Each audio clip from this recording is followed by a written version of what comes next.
quite pathless were the desolate mountains of Tengo, for no one ever went into them except once in a while a poor woodcutter or charcoal burner. Yet Raiko and his men set out with stout hearts. There were no bridges over the streams, and frightful precipices abounded. Once they had to stop and build a bridge by felling a tree and walking across it over a dangerous chasm. Once they came to a steep rock, to descend which they must make a ladder of creeping vines. At last they reached a dense grove at the top of a cliff, far up to the clouds, which seemed as if it might contain the demon's castle. Approaching, they found a pretty maiden washing some clothes which had spots of blood on them. They said to her, "Sister, miss, why are you here, and what are you doing?" "Ah," said she, with a deep sigh. "You must not come here. This is the haunt of demons. They eat human flesh and will eat yours. Look there," she said, pointing to a pile of white bones of men, women, and children. "You must go down the mountain as quickly as you came." Saying this, she burst into tears. But instead of being frightened or sorrowful, the brave fellows nearly danced for joy. "We have come here for the purpose of destroying the demons by the Mikado's orders," said Raiko, patting his breast, where inside his dress in the damask bag were the imperial orders. At this, the maiden dried her tears and smiled so sweetly that Raiko's heart was touched by her beauty. "But how came you to live among these cannibal demons?" asked Raiko. She blushed deeply as she replied sadly, "Although they eat men and old women, they keep the young maidens to wait on them." "It's a great pity," said Raiko. "But we shall now avenge our fellow subjects of the Mikado, as well as your shame and cruel treatment, if you will show us the way up to the cliff to the den." They began to climb the hill, but they had not gone far before they met a young Oni who was a cook in the great Doji's kitchen. He was carrying a human limb for his master's lunch. They gnashed their teeth silently and clutched their swords under their coats. Yet they courteously saluted the cook demon and asked for an interview with the chief. The demon smiled in his sleeve, thinking what a fine dinner his master would make of the four men. A few feet forward and a turn in the path brought them to the front of the demon's castle. Among tall and mighty boulders of rock which loomed up to the clouds there was an opening in the dense groves, thickly covered with vines and mosses like an arbor.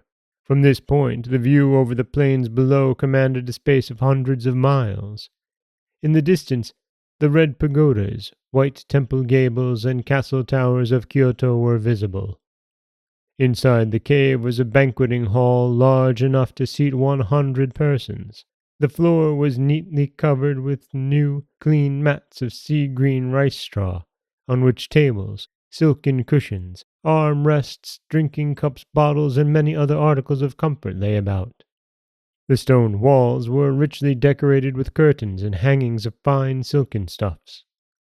At the end of the long hall on a raised dais our heroes presently observed as the chieftain was lifted, the chief demon, Shi-Ten Doji, of august yet frightful appearance.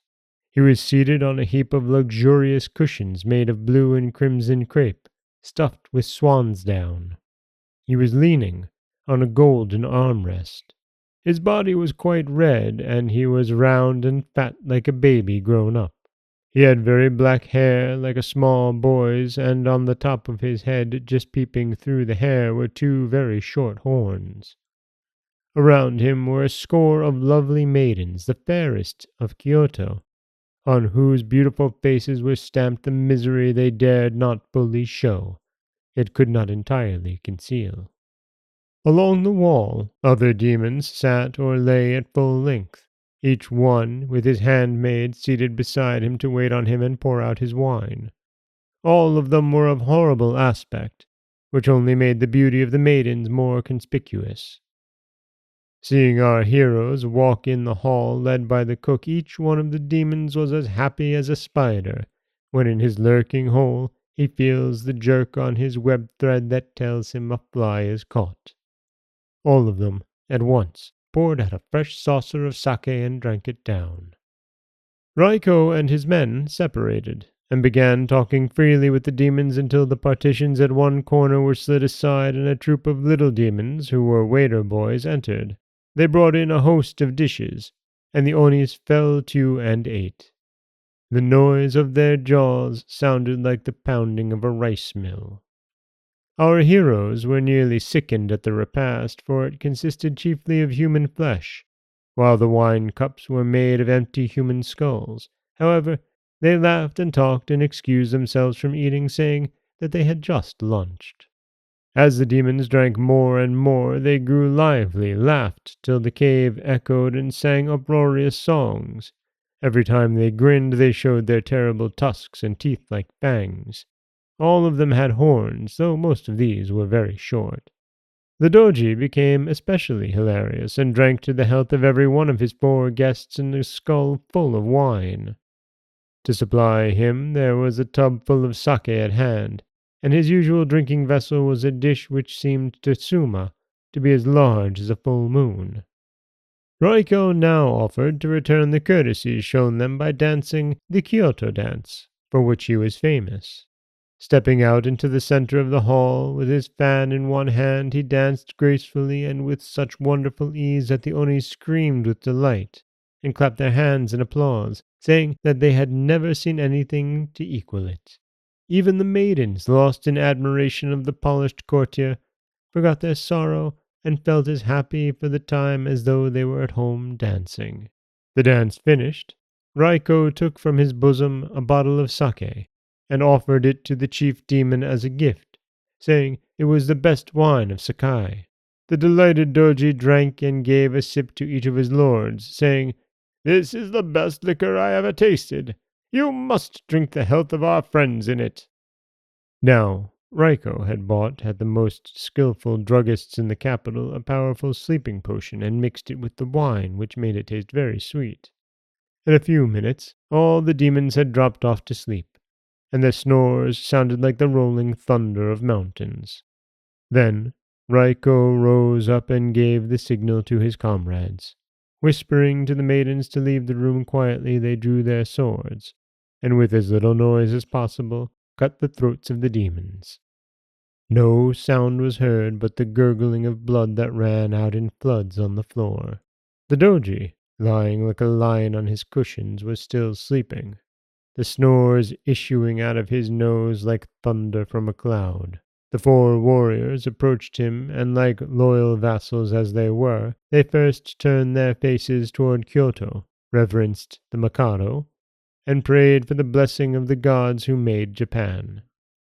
Raiko then drew near, and measuring the width of the Doji's neck with his sword, found that it would be short. Suddenly, the blade lengthened of itself. Then lifting his weapon, he smote with all his might and cut the neck clean through.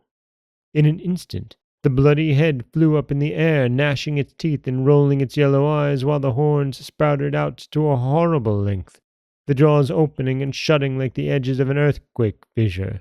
It flew up and whirled around the room 7 times. Then, with a rush, it flew at Raiko's head and bit through the straw hat and into the iron helmet inside. But this final effort exhausted its strength. Its motion ceased, and it fell heavily to the floor. Anxiously, the comrades helped their fallen leader to rise and examined his head, but he was unhurt. Not a scratch was on him. Then the heroes congratulated each other, and after dispatching the smaller demons, brought out all the treasure and divided it equally. Then they set the castle on fire and buried the bones of the victims, setting up a stone to mark the spot. All the maidens and captives were assembled together, and in great state and pomp they returned to Kyoto. The virgins were restored to their parents, and many a desolate home was made joyful, and many mourning garments taken off. Raiko was honored by the Mikado in being made a kuje, court noble, and was appointed chief of the entire garrison of Kyoto. Then all the people were grateful for his valor. This is Dan Scholes for the Folktale Project. Don't forget that you can subscribe to the podcast on Apple Podcasts, Spotify, anywhere that you like to get your podcasts. You can follow us on Instagram and Threads at Folktale Project. If you'd like to help support the project, you can head over to patreon.com/Folktale Project, or you could always just share the stories with someone you love. I do appreciate that. As always, thank you so much for listening.